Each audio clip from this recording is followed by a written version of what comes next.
Welcome, ladies and gentlemen, to the 2v1 podcast. My name is Will Tannenbaum, sitting here with my partners Henry Geller and Andrew Reedman. We upload 2 podcasts a week about sports, especially the Ravens and Steelers. Now, to talk a little bit about why we are the 2v1 podcast, I will turn it over to Andrew Reedman. So clearly, if you know us, the 2v1 podcast name is very unique, as we have one Steeler fan, being me, and 2 Ravens fans. So this pretty much the podcast is going to be us going back and forth, pretty much debating our opinions. So yeah. For our first topic in our first podcast, we're going to be breaking down some of the winners and losers of the NFL draft. Starting it off with the top 3 winners. My pick is the Chicago Bears. I think they got a great future franchise quarterback in Justin Fields. It is a fresh start, a new system, a lot different than what Trubisky and Foles offered, which I feel like is it's going to be a good look for them. With some later picks, they got some offensive tackles to beef up that O-line and Tevin Jenkins, and then another one in round 5. So I think getting Justin Fields with those tackles is definitely going to help out. And you already have a very strong receiving core with Allen Robinson there. So I think it's good for a young franchise QB. I love the Tevin Jenkins pick. I think that's really going to help them. I think the Tevin Jenkins pick was really a steal. I wanted him to go to the Ravens. That was a great pick. Alrighty. So my top 3 team for the draft, I have the Jets. Just because Zach Wilson, I think everyone knows about Zach Wilson. He's a young QB going into the draft, and he was taken pretty high, and he's got a lot of hype behind his name. So if he ends up being what the hype is about, I think he could be pretty darn good QB. And the Jets also backed him up with some other offensive drafts, which is pretty good, because when they drafted Sam Darnold, they didn't really help him at all, so that didn't go too well. So this new QB could change the game for them. And my pick for a winner is definitely the Browns, although I hate to say it because they're an AFC North team. I really think they had a good draft, even though Greg Newsome definitely wasn't my top corner in the draft. Still a great pick, great cornerback that they got. And then I think that one of the steals of the draft was really drafting Jeremiah Owusu-Koramoah in the 2nd round with the 52nd pick.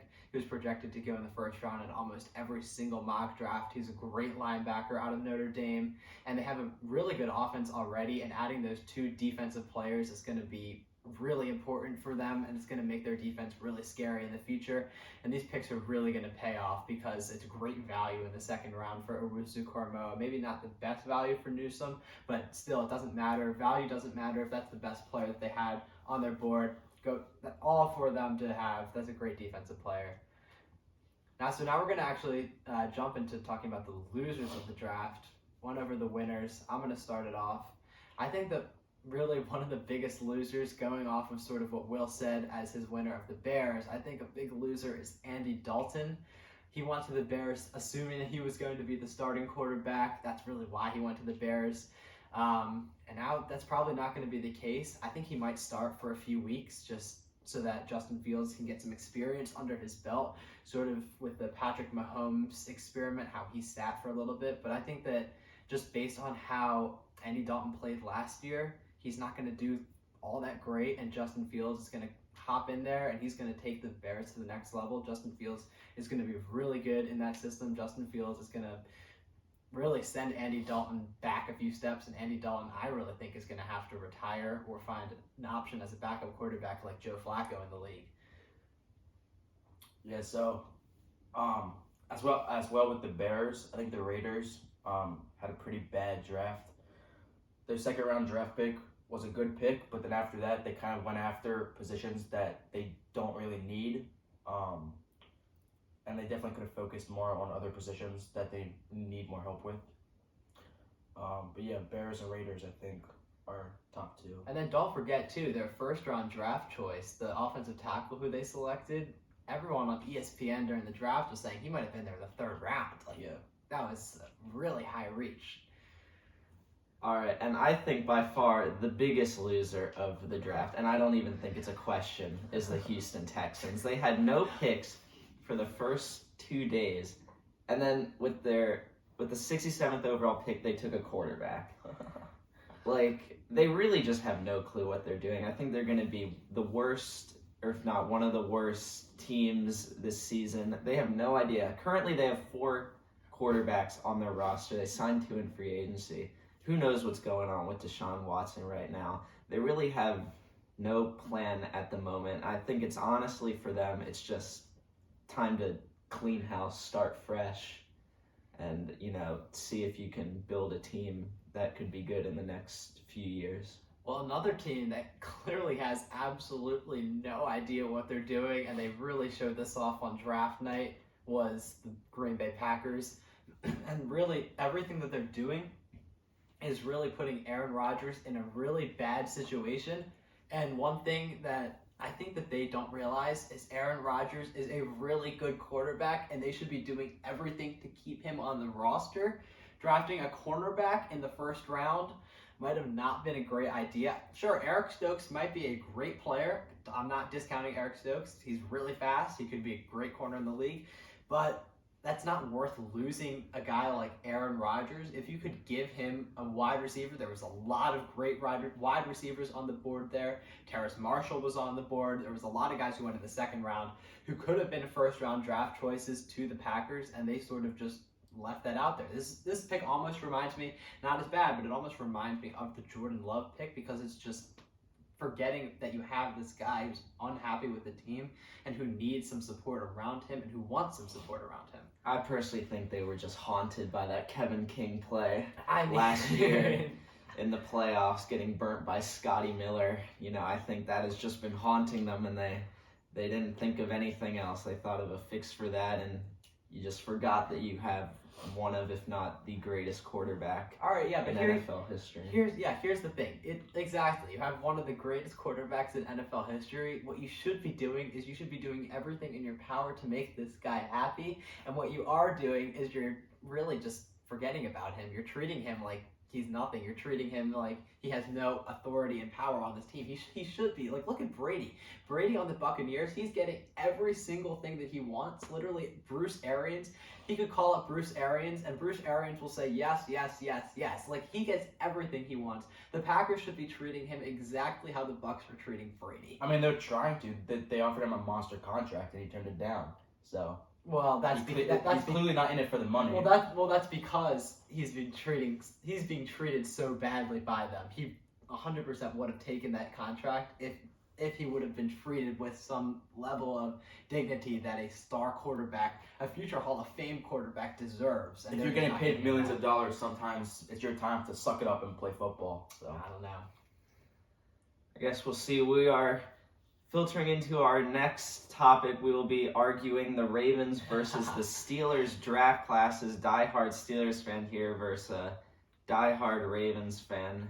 I've been to many games with Henry, and it's an enjoyable experience when they win. When they lose, it makes you want to walk out of the room. Hey, let me just put this out there. I'm really passionate about it, and I think that can 100% be a good thing. I understand that it could also be a little bit frustrating to be in the room with me when they lose, but I mean, hey, Andrew, how about you start us off? Talk about what you like about the Steelers.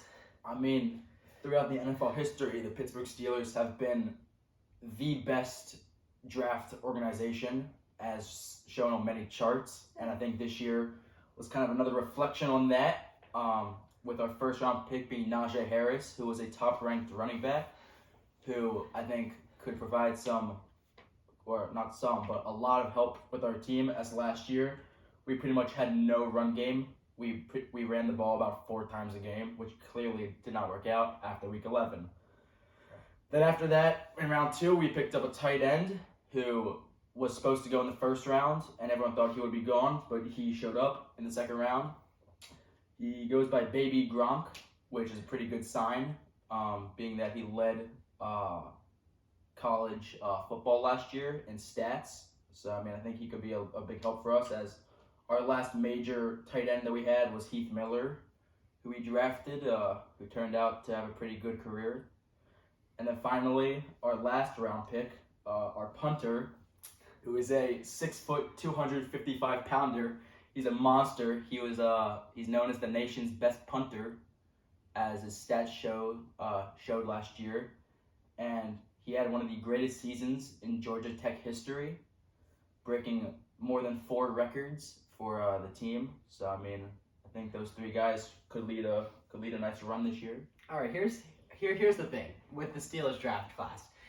The fact that you're so happy that you drafted a punter really shows the fact that this draft class really isn't all that special.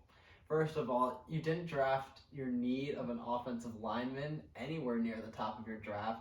Offensive line is, I would say, might have even been a greater need than a running back for them, just because of the fact that offensive line, as we saw in the Super Bowl, as we saw throughout the entire season, as we've seen throughout NFL history, offensive line is probably the most important position on the offense, just because of the fact that if you don't have a good offensive line, you can't win games. Second of all, it's just taking the tight end there just doesn't really make sense to me when you have these pressing needs on the offensive line and you have guys like Dupree, and the defense seems like it's losing a lot of its top talent. I just think the tight end doesn't make sense there. There's a lot of needs that could be filled there. If you're saying that the Steelers had a better draft than the Ravens, I think you couldn't be further from the truth, just because the Ravens took a lot of the guys who they needed. So first they took the wide receiver. Obviously the Ravens had an awful wide receiver room, so they take a need. They take Bateman, who's going to be a great wide receiver for Lamar Jackson. Next, they take Oweh. I didn't like the pick Oweh. I actually really didn't like the pick Oweh, but it still has so much potential to do great things on the Ravens just because of how great of an athlete this kid is. And I don't like the fact that he had 0 sacks. But on the other hand, a few years ago, they drafted Jalen Ferguson, who had sack records, and look what he's done in the league. So you can't really predict what a guy's going to do in the league based on college numbers, but it's great that they're drafting a really high-ceiling player that will fit their needs. They drafted Ben Cleveland, who is an offensive lineman, as the Ravens, one of their top priorities is addressing the offensive line. So they drafted an offensive guard who will allow them to shift Bozeman to center, and this will be a really important piece on the offensive line. I just think that the Ravens class this year is much more deep than the Steelers class. If I might touch on Henry, I think you made an excellent point with the offensive line was more important than a running back. I think you're absolutely right. Look at the success Le'Veon Bell had in Pittsburgh. Yep. That was all because of his O-line. Le'Veon Bell was the type of running back who would wait for the holes to clear up and then go through it. He wasn't the type of guy that's going to, pass you in a blur or break people's ankles. I think having a good running back is... He broke a lot of people's ankles. Okay, yes, but he's not like the Saquon Barkley or the Christian McCaffrey that can do a lot of stuff without an O-line. I think Najee Harris is a good running back, but I don't think it really matters until you get an offensive line that is going to allow him to get to where he needs to get the ball to be. Yeah, I 100% agree with that. The offensive line can make an average running back look like a star and can send an average running back to the Pro Bowl. And I don't think a guy like Harris can send any of the Steelers' offensive linemen to the Pro Bowl because they're not really going to be able to set up for him to be able to succeed. Though, we had one season with another running back. His last name was Harris as well. Okay. We won the Super Bowl that year. Our O-line was not very good.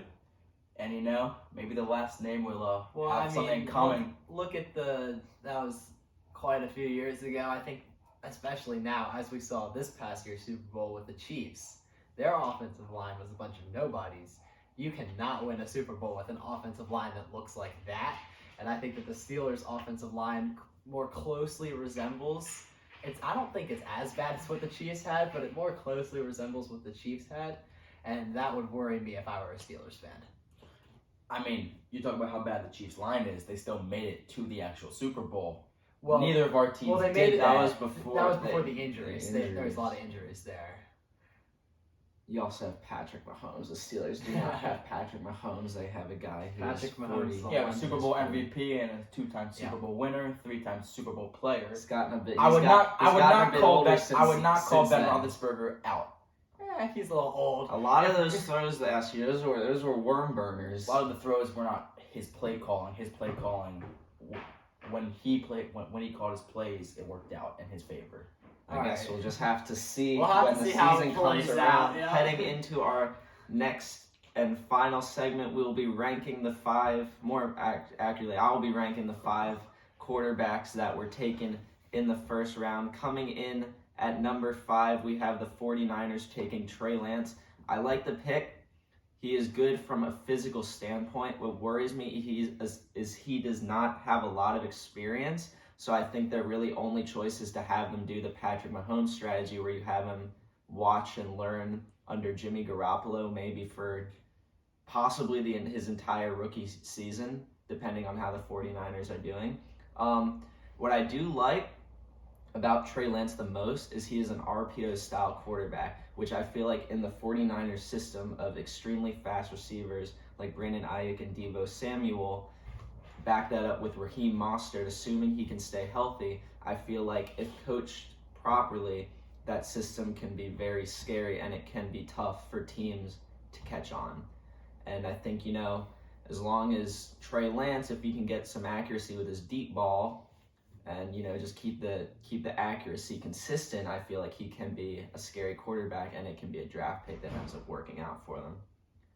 Coming in at number 4, Mac Jones. The reason I have him at number 4, he's a good quarterback, and I love that he gets to work under Bill Belichick. I think that's going to be dangerous for a lot of other teams. You have a great coach, and I think Belichick knows how to, progress these young quarterbacks. What I don't like, and the reason he's so low on the list, is because they don't have any receiver space. They have, I think they signed Nelson Aguilar, who's going to be their number 1 wide receiver. Nelson Aguilar's fine. He's not a number 1 wide receiver. Absolutely not. Edelman's gone. He won't be returning. Would not be surprised if he ends up in Tampa Bay, but that's beyond the point. I think you need to get this man some help at quarterback before you start to see him sort of succeed. Jets, Zach Wilson coming in at number 3.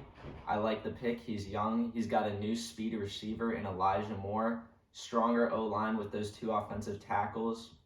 May not have immediate results, but I feel like as he starts to learn the game, he's a young guy. And, college football is extremely different from NFL football, which a lot of young guys, they get that wake-up call. And I just love that the Jets front office knew that this is the new guy. Let's help him out on offense. And I think they may not have immediate results, but I feel like he can be solid, and then they can progress their record as years come. Coming in at number 2, Justin Fields. Great wide receiver core. I love the system. Some new offensive tackles. And like I said earlier, it's a completely different style from Mitch Trubisky and Nick Foles. And I feel like it could be seen in that offense. That Bears offense, that team was heavily reliant on defense. That's the reason they were in the playoffs. Mitch Trubisky and Nick Foles were enough to help them get there, but they weren't in a style. They weren't going to win any Super Bowls. They weren't going to go deep into the playoffs. I feel like with Justin Fields, if you get the right system around him, you get the right players around him, he can be a scary quarterback. And then the obvious pick at number 1, Trevor Lawrence. One of the most hyped up prospects of all time. He already knows the playbook. The city already loves him.